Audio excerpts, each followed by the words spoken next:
I'll need for April's 30 days, said little Isabella, waterproof coat and a great big umbrella.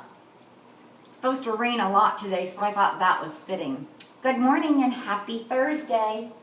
Let's read our message together. April 9th, 2020. Dear friends, today is Thursday. It will rain today. Do you like the rain? I am going to teach you a new craft move for writing today. Love, Mrs. Jones. I am very excited for our day. Let's find some snap words. The first word I'd like you to find is the word will. Will. Do you see it? Nicely done. Will. The next one I'd like you to find is the word like. It's got that quiety on the end. There it is. And the next one is the word am. Nicely done.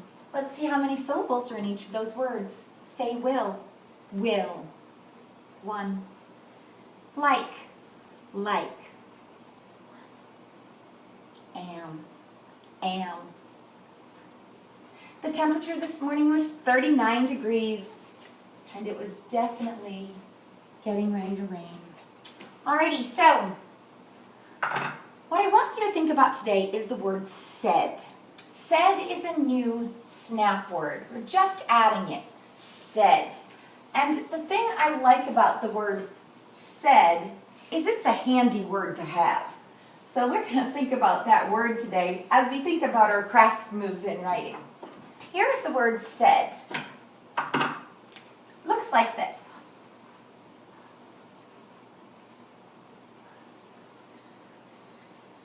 Said. It's one of those words you just have to know in a snap. Said. We used it this morning when we said, and I just used it again, I'll need for April's 30 days, said little Isabella, waterproof coat and a great big umbrella. What did little Isabella say? She said, I'll need a waterproof coat and a great big umbrella. Who was doing the talking in that poem? It was Isabella. So that word said comes up across all the genres. We'll see it in poems, we'll see it in our nonfiction stories, we will see it in fiction, we'll see it in our narratives, we'll see it across the board in all the genres, that word said. Now, oftentimes we've used speech bubbles. So when someone is talking, we've given them a speech bubble as a craft move. And we've said, I like you.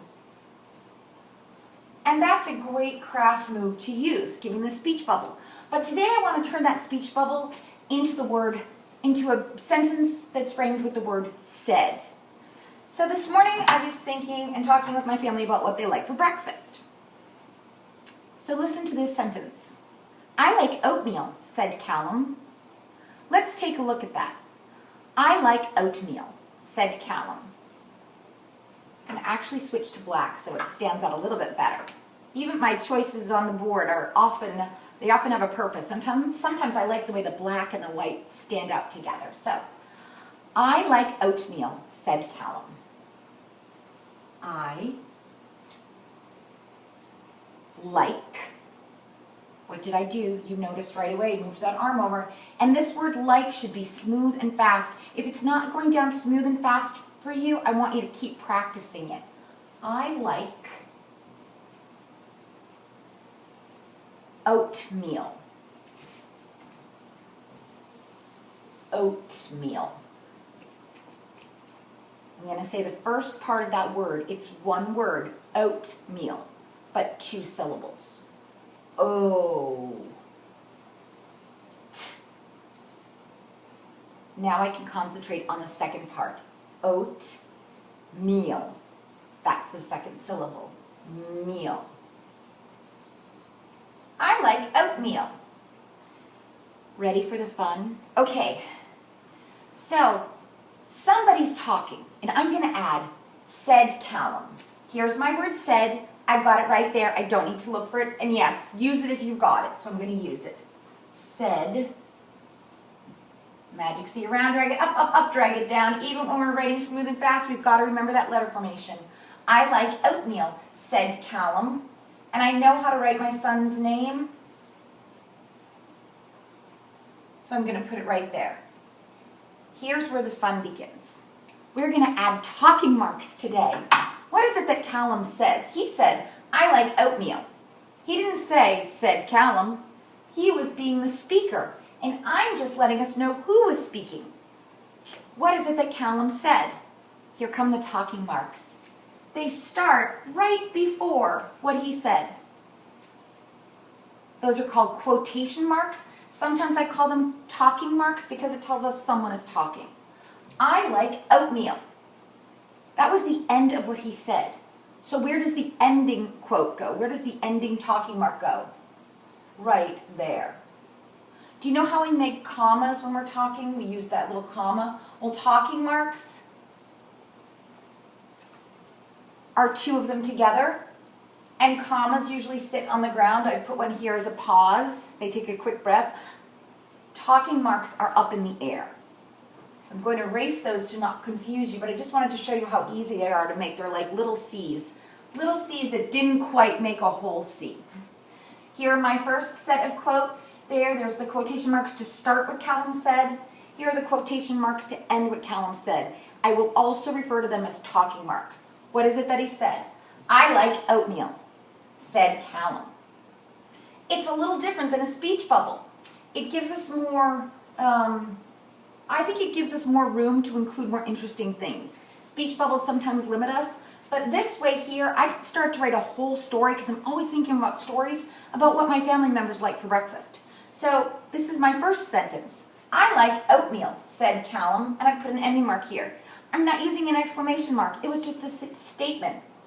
If I wanted to add another person into my story or into my thinking, I could add in, I like waffles, said Liam.